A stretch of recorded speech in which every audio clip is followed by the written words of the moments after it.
Je vais commencer par quelques questions, mais si vous en avez, manifestez-vous. Peut-être revenir sur l'idée centrale de cet après-midi, qui était de se demander si l'arrivée du numérique, c'est une technologie qui est souvent associée au terme de virtualité, d'immatériel, de dématérialisation. On parle de dématérialisation de l'info, de dématérialisation des services, de la finance. L'idée, c'était de se demander si le numérique entraîne la dématérialisation de l'architecture. Et Emmanuel, vous avez réfuté cette idée-là en montrant qu'au final, non, le numérique va reconnecter l'architecture à la matière et va même lui conférer une nouvelle matérialité. Et cette influence, elle impacte la forme, donc souvent c'est assez reconnu, mais également l'intervention de Marie nous a permis de comprendre qu'elle impactait aussi le processus de conception. À travers cet exemple de la réalisation du mur en pierre courbe. Et je voulais donc déjà connaître peut-être l'avis des deux intervenants, des deux premiers intervenants sur cette réfutation de la thèse annoncée.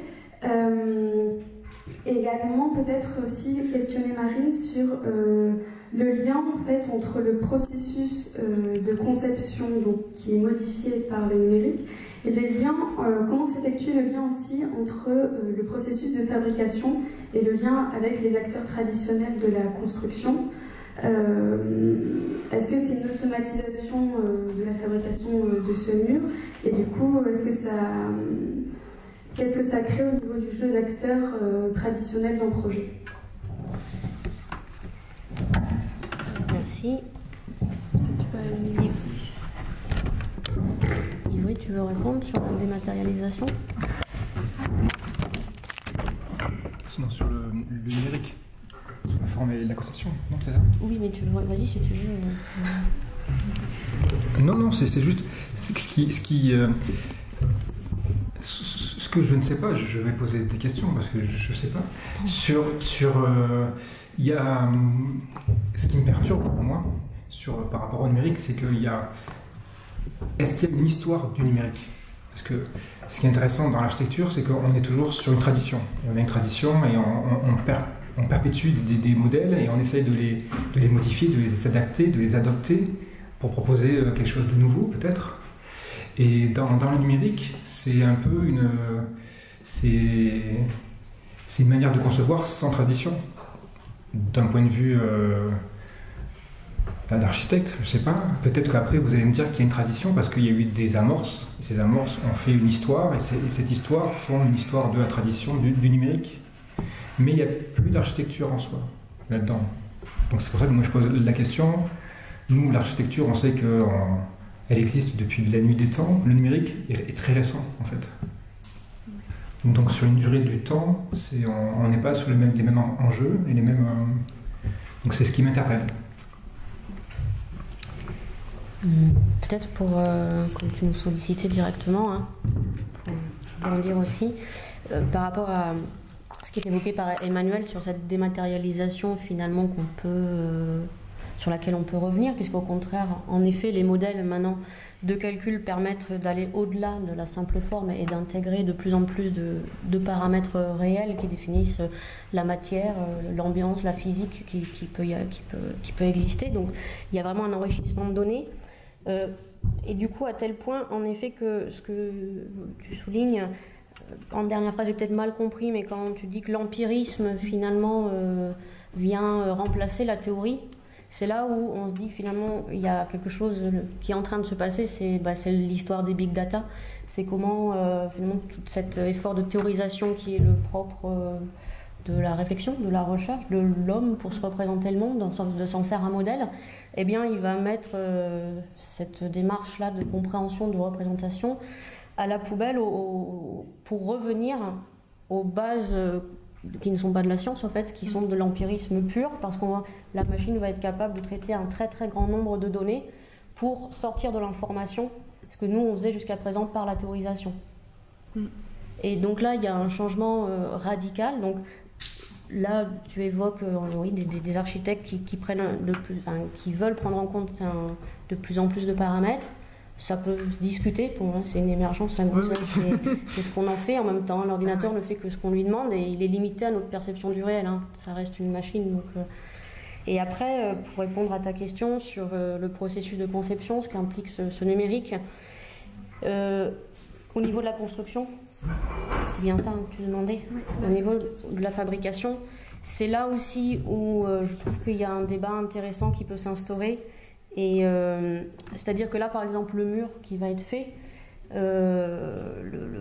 après l'étape de la validation mécanique, du coup, ça va être une entreprise de taille de pierre qui sont là-bas, ce sont des compagnons et des non-compagnons, mais ils savent manier un outil, mais en même temps ils ont su s'adapter à la technologie numérique, c'est-à-dire qu'ils maîtrisent très très bien les logiciels de représentation. Ils travaillent sur SolidWorks, c'est dans la culture des mécaniciens plutôt, ce sont des logiciels qui sont paramétrés, donc ils savent très bien générer un appareillage tout à fait traditionnel par rapport à ce que tu dis, qu'ils ont appris dans leur grimoire de compagnonnage, et ils savent maintenant le représenter sous des outils logiciels à la base qui servent à faire des avions ou des bateaux ou pour aller dans l'aérospatial.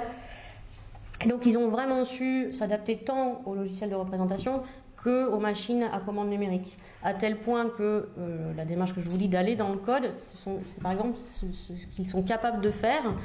Ils s'affranchissent du code, par exemple, fermé de logiciel qui est vendu avec la machine à commande numérique, et puis ils prennent des stagiaires en informatique, ils s'y mettent également, et ils optimisent finalement le trajet de l'outil. Par exemple, ça peut être des choses toutes bêtes, ça peut être, vous voyez, ces dalles au sol où il y a des petites zones sphériques pour les aveugles, par exemple en bordure de tramway, de quai de tramway.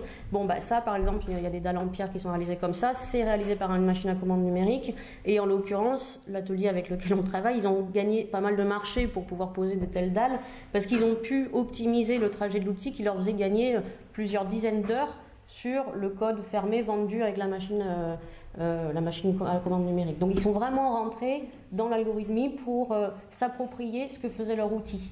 Dans la même logique que, avant de commencer à tailler, ils apprennent à fabriquer un trépan ou autre. Donc là où c'est aussi différent, je trouve, par rapport à l'approche de Gammadio, l'approche de Bloch, l'approche pas mal de travaux qui sont faits en ce moment là-dessus, et qui m'interpellent, moi, parce que Gammadio, du coup, il y a la disparition de métiers. C'est-à-dire que l'architecte, il va du coup faire appel à un drone pour construire, et là d'un seul coup il y a des métiers qui disparaissent.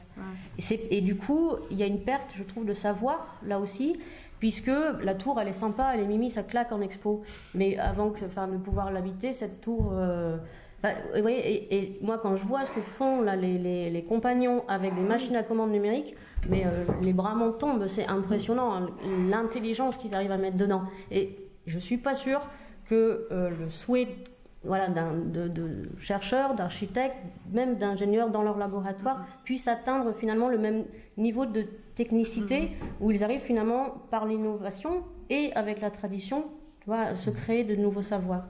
Enfin, j'entends quand ce sont vraiment ces techniciens qui continuent d'accompagner l'architecte. Bon, je me tais parce que je parle un peu trop.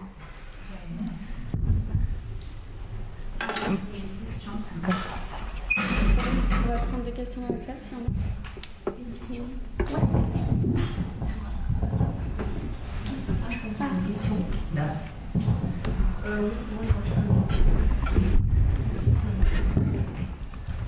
Merci. C'est une question pour Emmanuel Chiapponi-Pierrieux, qui n'empêche pas les autres d'y répondre par ailleurs.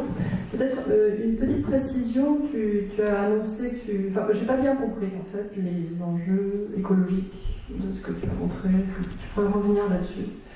Lorsqu'on sait que quelle catastrophe écologique c'est aussi que le stockage numérique Oui, j'ai toujours un peu de mal aussi avec ça, parce que le virtuel, le numérique, c'est tout sauf immatériel.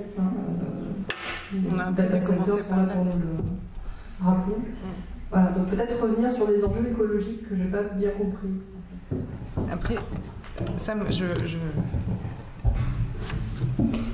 faudrait rentrer après dans toutes les définitions que les architectes et puis même d'autres donnent du biomimétisme. Alors, quand on prend par exemple les textes fondateurs du biomimétisme, cette idée qu'on reviendrait à l'idée d'une nature qui serait à l'équilibre, contrairement à nous, humains, qui avons mis un boxon pas possible, et finalement, si la nature se dérègle, ce ne serait que du fait de l'action humaine. Donc il y a certains architectes qui, via justement ces techniques, et qui peuvent intégrer par exemple, je sais pas, des algues à des systèmes de culture de biomasse qui ensuite vont générer l'énergie du bâtiment. Enfin, il y a tout un tas de recherches comme ça qui peuvent être liées au numérique, parce que le numérique permet une connaissance plus fine du contexte, de tout un tas de... Mais après, c'est même plus l'idée de l'écologie comme système. Il y a cette idée cybernétique du système où il y aurait un système de rétro-contrôle, et finalement on serait nous au sein d'une écologie au sens où Bateson le définissait.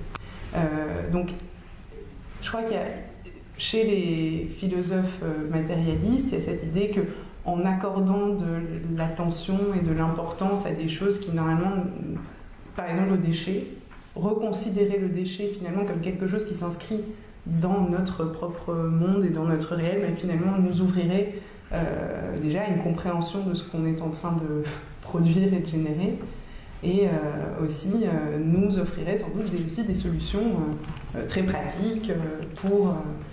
voilà. Donc et après, il y a un peu autre chose aussi, qui est que, pour aussi rebondir un peu sur ce que tu disais, Marine, c'est que il y a chez tous ces architectes qui confèrent à l'ordinateur une sorte de puissance surhumaine, voire divine. Enfin, c'est comme s'ils réinstauraient Dieu via le numérique, quoi.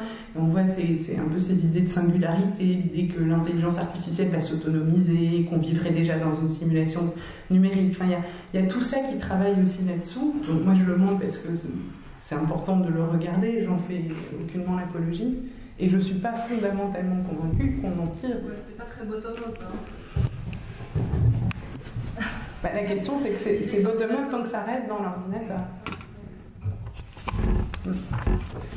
Peut-être, je voulais réagir sur ce que tu disais aussi sur la conclusion de ton intervention, qui est que quand tu vois que les compagnies se saisissent du code, passent derrière le protocole commercial du programme et se mettent à vraiment...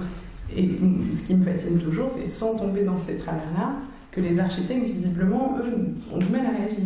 Et alors quand on monte des processus liés à l'automatisation, etc., c'est une façon aussi de brosser le pire, mais l'architecte, le monde se construit quand même largement sans les architectes.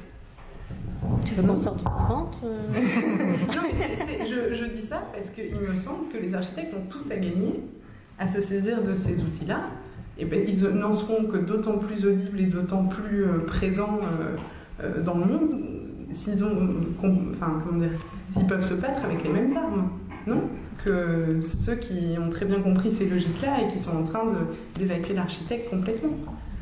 Au contraire, moi je pense qu'il y a beaucoup à gagner. Je ne dis pas ça pour me faire... Il y a quelque chose d'important, on perd le doute aussi. Parce qu'on est de suite rassuré par une puissance supérieure. Et le doute est important. Le doute nous permet d'avancer, de créer, et il n'y a plus d'erreur là. Tout est parfait. Et dans la création, c'est ce qui est important, c'est de se tromper, d'avancer. Alors, il y a peut-être des erreurs qui se font par les machines, mais en général, les machines, elles sont imparfaites. Et c'est ce qui est beau. On a une perfection qui est somptueuse, mais il n'y a pas de création en soi. Parce que la création, au moment, demande du doute et demande de l'erreur. Donc on perd ça. Alors, est-ce qu'il faudrait faire des logiciels qui font aussi après du doute et de l'erreur? Oui. Ça existe, hein, des algorithmes. Il y avait une très belle exposition d'algorithmes inefficaces. Une autre question par ici. Alors, plus une question pour Emmanuel, mais pareil, les autres peuvent répondre aussi. La question que je me pose, c'est ce qu'on voit de tous les processus que l'architecte qui essaie de mettre en place avec le numérique. Il y a une inspiration avec le monde biologique, la physique, des choses qui touchent à des échelles qui sont quand même très petites, qui ne sont pas accessibles pour nous. Et cette barrière de la transposition entre des phénomènes qu'on observe à certaines échelles à la nôtre, comment elle s'organise, comment faire pour la franchir, et est-ce qu'on peut vraiment la franchir en fait? Merci. Après, j'ai pas la prétention de répondre à tout, mais peut-être pour revenir à ce que tu disais, Ivry, sur est-ce qu'il y a une histoire finalement du numérique? D'une certaine façon, cette transposition des modèles biologiques et microscopiques à l'architecture et à la ville, elle a une histoire. Ça serait peut-être une façon de retrouver une histoire du numérique. Maintenant, les Smithson ne faisaient pas autre chose. Enfin, Tim Ten s'interrogeait justement sur l'application de modèles cellulaires à la ville.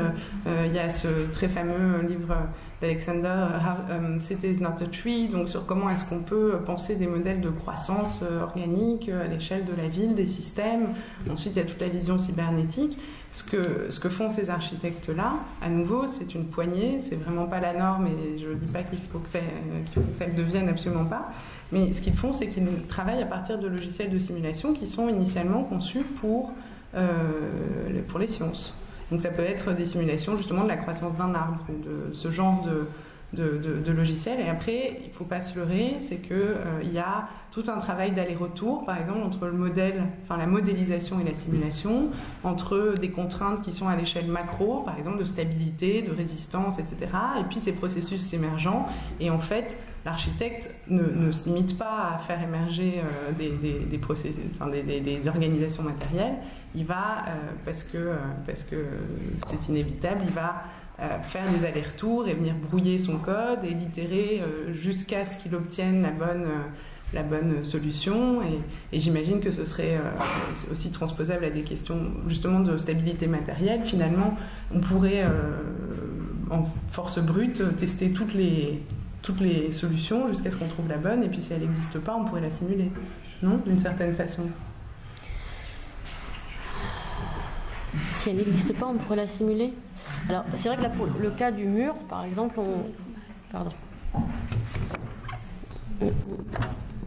dans le cas du mur, l'approche qu'on a menée, elle pourrait être qualifiée, notamment un ingénieur comme Sasaki qui s'était retrouvé, qu'un ingénieur japonais qui s'était retrouvé dans la même situation, avait qualifié justement ce type d'approche de vraiment artisanale et pas du tout scientifique.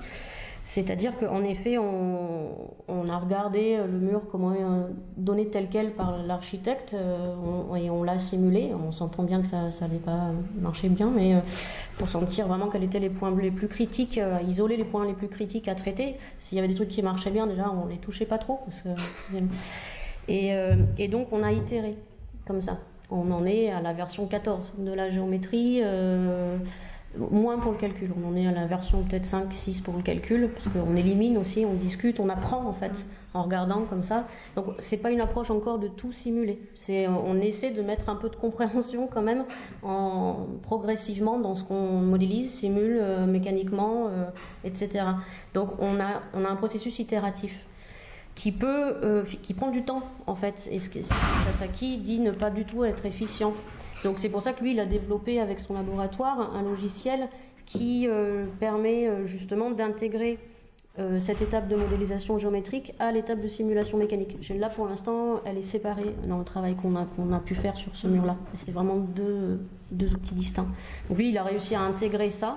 C'est-à-dire que finalement, c'est l'interactivité qu'il a recherché, si vous voulez. C'est-à-dire qu'on peut déformer la forme, on voit tout de suite quel impact ça a mécaniquement. On n'a pas à générer une forme, hop, regardez ensuite sur un autre outil, un autre code, comment est-ce qu'on porte, dire tiens, on s'est un peu trompé, là, on va décaler d'un peu 80 cm, 10 cm de plus.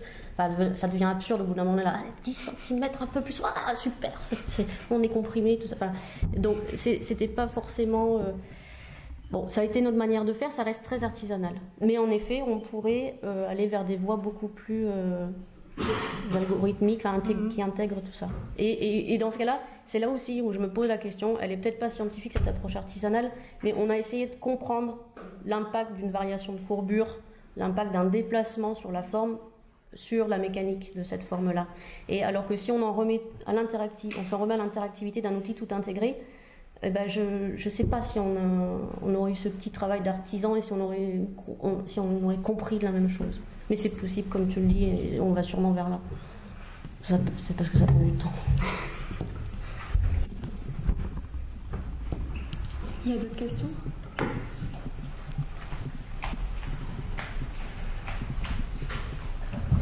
Oui, bon, dans ce débat, moi je me place du côté qui est très intéressant, parce qu'effectivement on a différentes figures d'experts, pour l'instant seulement deux, mais ça va se complexifier. Je me situe moi dans ce débat du côté du chercheur et j'essaye de préciser les questions.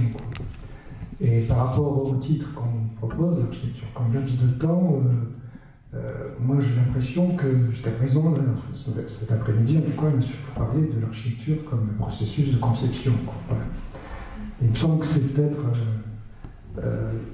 c'est pas forcément autre chose, mais enfin peut-être qu'on est à côté du titre en tout cas. Moi si j'essaye d'interroger ce titre, j'essaye de préciser pas seulement le concept de temps, mais aussi qu'est-ce qu'on entend, qu'est-ce qu'on met derrière l'architecture dans ce titre. Voilà. Si par exemple on met l'architecture comme matérialité, comme artefact, l'architecture comme laps de temps, ça veut dire une architecture périssable, c'est-à-dire une architecture qui a une naissance, une vie, une fin, une mort, si j'ose dire, ce qui est le contraire de l'architecture durable, bon, d'une certaine manière. Peut-être que c'est une manière de mettre en question ce thème d'architecture durable, c'est un mythe d'ailleurs, qu'est-ce que ça veut dire exactement? Si on parle d'architecture comme théorie, il me semble qu'il y a une hypothèse sous-jacente qu'a annoncée Valérie Vigas, qui est cette idée qu'il y aurait un peu une inversion dans la hiérarchie temps-espace, etc., et que le temps prendrait peu à peu le pas sur l'espace jusqu'à la disparition de l'espace. Bon, personnellement, j'ai un peu des doutes là-dessus et je suis assez la troisième intervention qui, me semble-t-il, nous montre à quel point effectivement le numérique ne nous éloigne pas du tout des questions de matérialité. Si on prend l'architecture comme métier, laps de temps, on voit tous ce que ça veut dire. C'est pas seulement le moment où on réfléchit les formes. Si on prend l'architecture comme expérience de l'espace, je dirais que tous les grands architectes au XXe siècle ont pensé simultanément la question de l'espace et du temps. La promenade architecturale chez Le Corbusier, le temps suspendu chez Kahn, déjà une pensée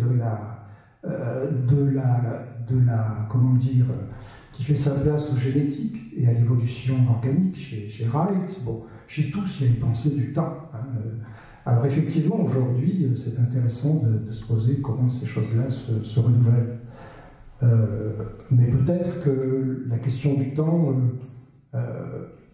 si on la pose, il ne faut pas la limiter à ce moment du processus de conception grâce à l'outil informatique, quoi. Parce qu'on est sans doute, et je comprends que ce soit un plasticien qui pose ces questions, parce qu'il y a beaucoup de passages entre le domaine de l'art et de l'architecture à partir justement de cet outil numérique, ça s'entend.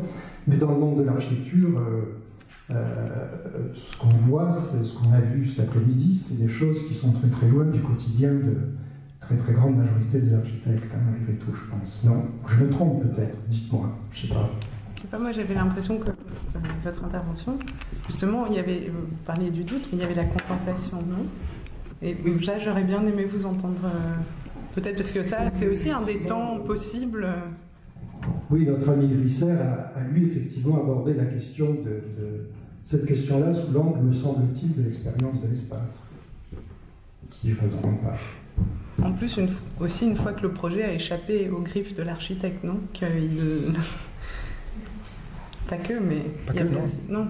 Oui. L'avantage du projet, c'est qu'on le pense avant, on le pense pendant et on le pense après. Même quand la chose est faite, c'est toujours là et c'est toujours un doute qui s'est matérialisé, mais on peut toujours faire mieux ou faire moins bien, je sais pas, peu importe, mais il y a toujours des notions qui sont... Donc le temps est toujours présent. Le temps est malléable aussi, c'est aussi quelque chose qu'on peut toucher, qu'on peut transformer, qu'on peut modifier. Donc toute intervention peut...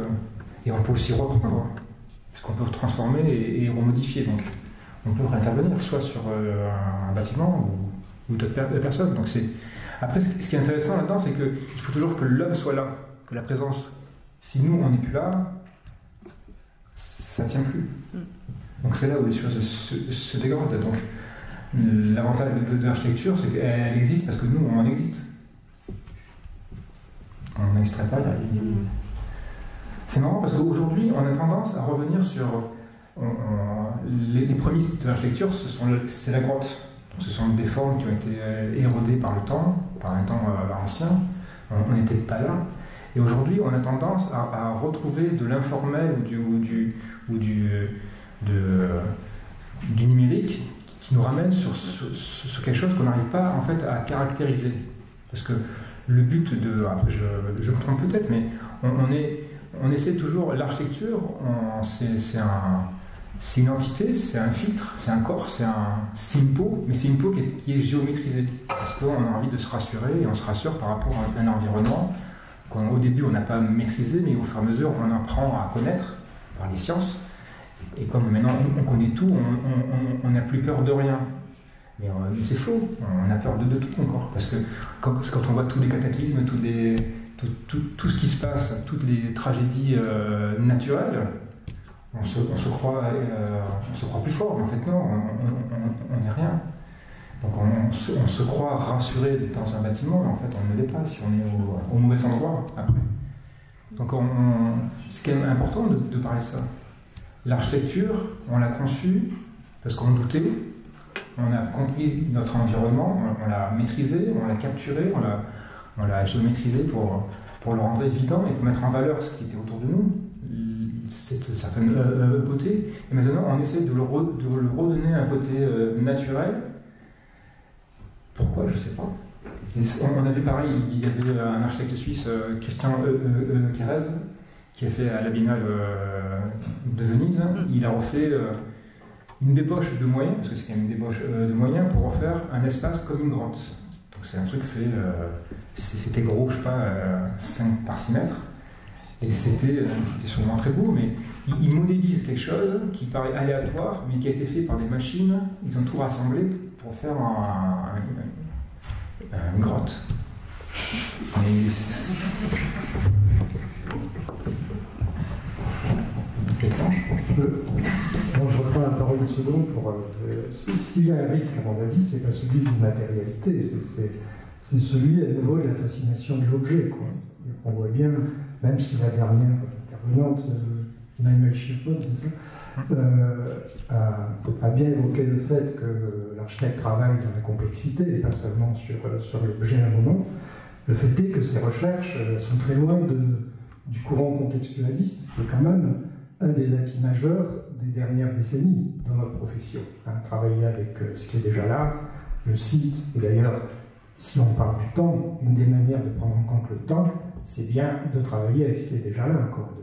Le projet comme modification, qui a été énoncé comme un concept il y a 30-40 ans par les Italiens, c'est bien, je pense, aujourd'hui, sans doute, une des manières socialement et politiquement les plus intéressantes de prendre en compte la question du temps dans l'architecture.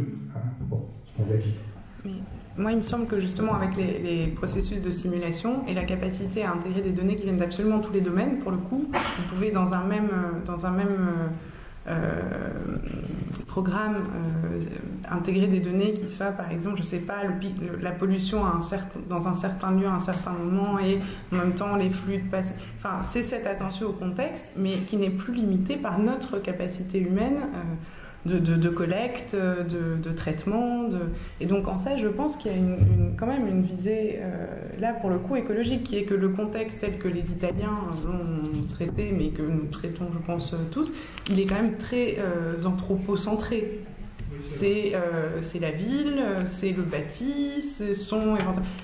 et en même temps, il est anthropocentré, mais il évacue quand même une grosse part de ce que l'homme produit, qui sont les déchets, la pollution, etc. Et François Roche, qui est quelqu'un qui ne construira jamais, voilà, mais il a toujours, lui, posé cette question du contexte dans tout ce qu'il a de plus... un peu comme le retour du refoulé. Il avait conçu une maison de vacances pour un site absolument splendide, et lui, ce qu'il venait pointer, c'est que c'était un site qui était infesté par des moustiques. Et donc, vivre avec son contexte, c'était vivre avec les moustiques. Et quand on entend, 10 ans après, Bruno Latour dire « il faut apprendre à vivre avec les fourmis si on veut sauver la planète », bon, je pense là, il y a quelque chose, justement, on a cette capacité-là aujourd'hui via ces outils. Alors après, effectivement, ça ne laisse pas grande place au doute, mais je sais pas, moi j'ai le sentiment que c'est, sans vouloir corseter l'architecture, le fait est que quand même le monde dans lequel on vit, et en premier lieu la finance qui elle a des effets très matériels sur par exemple le prix des denrées premières, ou voilà, tous les flux logistiques, tout ça, sont en train de tout quantifier. Est-ce que l'architecte réfute ça au risque de disparaître, ou est-ce qu'il essaye de louvoyer pour, à l'intérieur de ces systèmes, trouver soit des façons de reconnecter à l'artisanat, ou à penser le contexte au sens large, ou réinsuffler justement une subjectivité. C'est plutôt ça que j'aurais tendance à regarder. Mais dans tout ce que vous nous avez montré, à aucun moment, on entend le mot usager par exemple. Oui. Usage. Bien sûr. Mais moi je trouve malheureux que vous envoyez le mot d'architecte pour ces gens-là. Moi, ce ne sont pas des architectes, ce sont des sculpteurs, ce sont des plasticiens. Si je prends les frères Bourlet, ils travaillent sur la multiplication de modules, des choses comme ça, ce sont des designers. Vous comprenez, c'est pas la même chose de faire un canapé pour une vieille rondière du 16e arrondissement que de faire 2000 logements dans les quartiers de Marseille. Vous avez un architecte et vous avez un designer pour vieille rondière. Oui, mais vous avez dans tout c'est important, parce que c'est pas les mêmes choses. Donc ces gens qui travaillent dans la marge, les gens nous les appelons plus architectes, appelons-les chercheurs en BIM, en BOOM, en BAM, en ce que vous voulez. Voilà, mais ce sont des producteurs de formes. Jean-Lucien a raison, ça fait remettre en place le formalisme. Alors, en revenir au matérialisme par le formalisme et par des gens qui prennent un plaisir restauratoire à créer de la forme qui ne servent à rien, comme des grottes à l'église, et venir dans les écoles d'architecture en disant peut-être que ça serait bien que vous pourriez. Quand l'architecte est passé du crayon à papier au rotring, il a trouvé que c'était une révolution fantastique. Oh, ça glisse mieux sur le câble. Bon, donnez-moi un marteau, donnez-moi un rotring, une table à dessin, un rhinocéros, voilà, et je vous fais toujours l'architecture.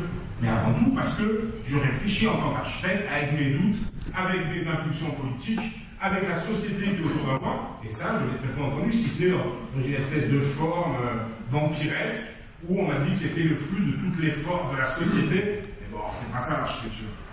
L'architecture, c'est monter une brique. Alors voilà, monter une brique peut-être avec un outil numérique qui sera la monter mieux que les ouvriers.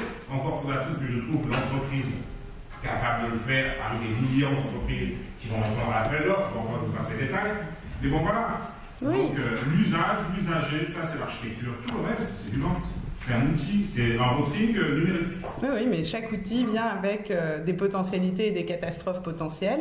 Oui, mais on les gère pas. Hein? On les gère pas. Oui, ben, regardons-les pour pouvoir les gérer. Mais on les regarde, écoutez, mademoiselle, j'allais dire jeune fille, moi j'ai passé mon diplôme. Madame, ça va aussi. Hein. Et j'ai tout modélisé en 3D. J'ai pas attendu qu'on vient de me le dire en 2017. Vous voyez? J'espère bien. Ça fait des années que l'informatique. À l'époque, en 1986, à l'école d'architecture de Marseille, il y avait un mec qui a créé un logiciel qui s'appelait Exception, voilà, qui était le premier modeleur français et qui s'est fait racheter après par les Américains. Donc, bon, c'est bien gentil, on est là, on s'amuse, en effet, on parle d'art, de sculpture, de design, tout ça. Mais faire 2000 logements dans les quartiers nord, ça c'est l'architecture. Parce qu'il y a la politique, parce qu'il y a l'usage, parce qu'il y a l'usager, parce qu'il y a les doutes de savoir si je suis là, vous voulez bien droit. Enfin voilà, tout ça, quoi. Mais ces gens-là ont droit des formes, ces monsieur. Oui, qui a le droit des formes? Mais les gens vous parlez. Mais oui, mais justement, l'usage et les usagers, je l'ai pas entendu. L'usage et la forme ne sont pas forcément. Non. Moi, peut-être juste pour préciser deux choses, c'est que dans ce que j'ai essayé de montrer, la forme n'est jamais une préconception, c'est toujours le résultat de l'organisation de la matière. Cette matière, elle peut être, là, elle est très abstraite parce qu'elle est dans l'espace numérique, on pourrait imaginer qu'elle soit autre. Donc déjà, il n'y a pas d'usager, effectivement, parce que Gaudi, quand il a conçu la Sagrada Familia il y a 100 ans avant qu'elle puisse être réalisée, elle n'avait pas d'usager non plus. Voilà, je fais le choix de vous montrer des choses qui sont extrêmement spécifiques. Mais ces gens-là, parce que c'est un mystique, voilà, qui se flagelle le soir quand il rentre chez lui, voilà, et que donc il veut donner son art à Dieu. Ça n'a rien à voir avec un nerd. Voilà, no life, enfermé devant son ordinateur, dans la Silicon Valley. Il ne faut pas tout mélanger. Et je pense, il me semble, hein, enfin, je me trompe, je me retourne à mes amis historiens, mais je pense que ce n'est pas tout à fait la même chose. Quand Gaudi fait un hôtel particulier sur les Ramblas, il le fait pour l'aristocratie marseillaise. Et c'est pas les mêmes choses, on ne parle pas des mêmes choses. On entend. Quel symbole nous propose l'informatique? D'ailleurs, vous avez raison, vous parliez de la finance. La finance, à ce jour, on est beaucoup proche du cataclysme parce que ce n'est que l'informatique qui la gère. Vous savez très bien que les traders ne servent plus à rien, c'est des logiciels qui font tourner tout le système. Voilà. Ils ont bien été écrits par quelqu'un. Nous, on aura des outils, on saura s'en servir, c'est magnifique. On fera du bim bam boum, le fameux bim qu'on nous vend toute la journée. Qu'est-ce que ça va faire? On en parlait tout à l'heure. Pardon, mais il a été. Réintroduire ce qu'on avait perdu dans les agences d'architecture. On va avoir des dessinateurs, ce qu'il y avait avant, des dessinateurs projeteurs, qui seront plus architectes. Vous savez ce que ça va quand c'est comme ça? Et bien, les étudiants d'architecture vont travailler dans les agences. Oui, parce qu'on aura des dessinateurs qui seront bim bam boum et qui font les trucs en 3D. Et voilà. Et comme d'accord, avant, dans l'agence d'archi, vous avez 90 personnes.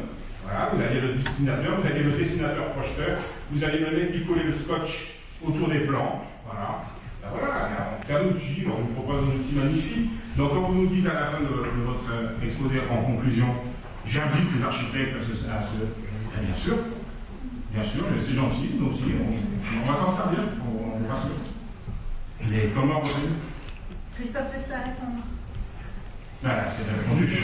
Non, oui, bien sûr, répondu. Non, j'allais juste dire que le BIM est conçu par une équipe humaine de personnes qui vous le vendent ensuite, donc qui font des intérêts sur le produit que tout le monde utilise et en étant contraint au sein de ce produit-là, tout comme les algorithmes financiers ne se sont pas générés de façon spontanée, ils sont écrits, donc ils sont fondés aussi sur des biais humains et sur certaines façons de concevoir le monde. Et ils sont dans les mains d'une poignée de personnes, si on veut rentrer après dans des questions de ce genre-là. Voilà, est-ce qu'on les laisse dans les mains d'une poignée de personnes, tout comme est-ce que les architectes continuent à travailler dans une boîte noire qui est le BIM sans savoir quelle fonction ils manipulent, est-ce que ça génère et comment ça fonctionne? Ou est-ce qu'ils apprennent à... En général, à mon avis, il est plus intéressant de savoir si c'est bien de produire de la forme ou pas.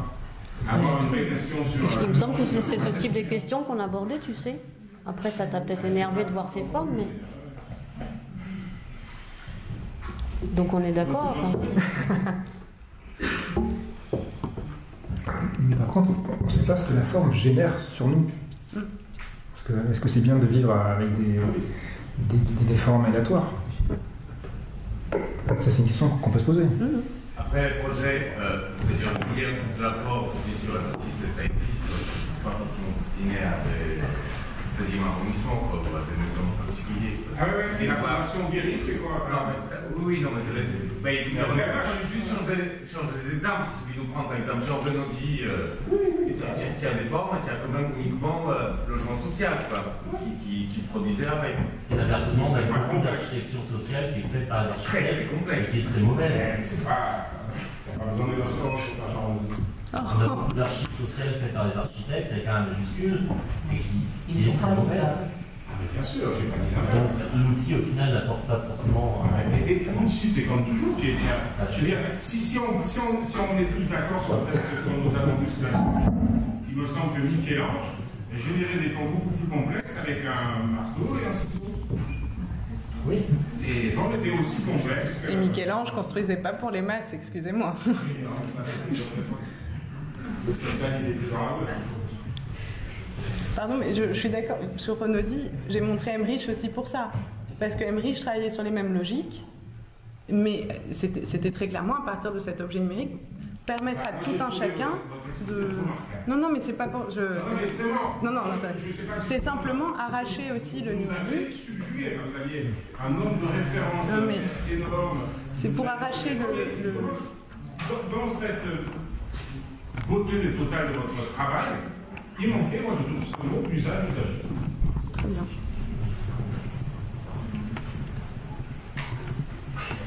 Est-ce qu'on a une autre question, réflexion?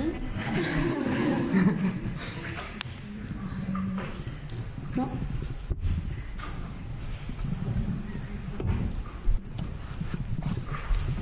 On passe à Nabila?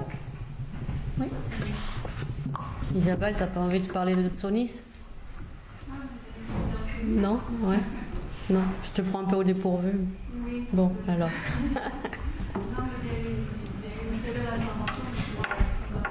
Le micro, il arrive.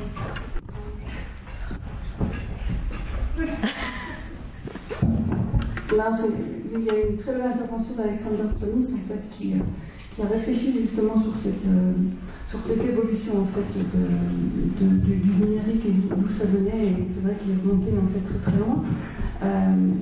Vous êtes remonté à Lucrèce et lui, je pense qu'il est remonté à peu près à ces dates là également pour parler d'informatique. Donc, ce qui était important, c'est qu'il était un peu en accord avec ce que vous disiez justement aussi sur tout ce qui était justement l'évolution de ces technologies et face aux enjeux sociétaux également actuels, l'écologie par exemple. C'était une approche un peu différente. Moi, ce que je ne veux pas parler pour lui, parce que je ne sais pas, peut-être Marine, on a tous entendu, c'était une intervention très intéressante, on a tous entendu des choses un peu différentes. C'est vrai qu'il nous disait, comme nous l'a dit Marine, qu'il fallait faire très attention en fait, aux algorithmes. C'est vrai qu'il avait une confession un peu particulière en sachant qu'il faut savoir les détourner, il faut savoir avoir un regard critique et savoir s'en emparer également. Et ça, c'est quelque chose qui ne date pas d'hier en fait. En effet, ça ne date pas des années 70 ou des années 90. C'est comme le BIM, moi c'est quelque chose qui a été, c'est un acronyme qui est sorti en 2006, mais en fait cette réflexion-là, elle date depuis les années 70, 64, 70, tout ce qui est l'information, etc. Donc il faut revenir justement à cette histoire pour vraiment comprendre ce qu'on manipule et surtout en effet ne pas s'arrêter à une définition qui a été donnée par les grands distributeurs de logiciels en 2006. Donc c'est pour ça qu'Alexander Tsonis il était intéressant de ce point de vue-là, puisqu'il nous faisait revenir un peu en arrière et mettre en parallèle en fait cette histoire des évolutions des outils avec également l'architecture. Mais du coup je vais m'arrêter là et c'est une conférence qui a été captée, donc qu'on peut télécharger si on la trouve sur le site de l'école. Là, tu auras la valeur d'usage qui sera également abordée. Tout à fait, vraiment. Pour le c'était ce que Marie voulait faire. Merci.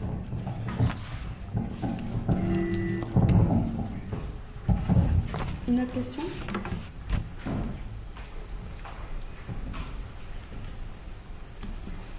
Est-ce que vous avez quelque chose à rajouter pour votre part ?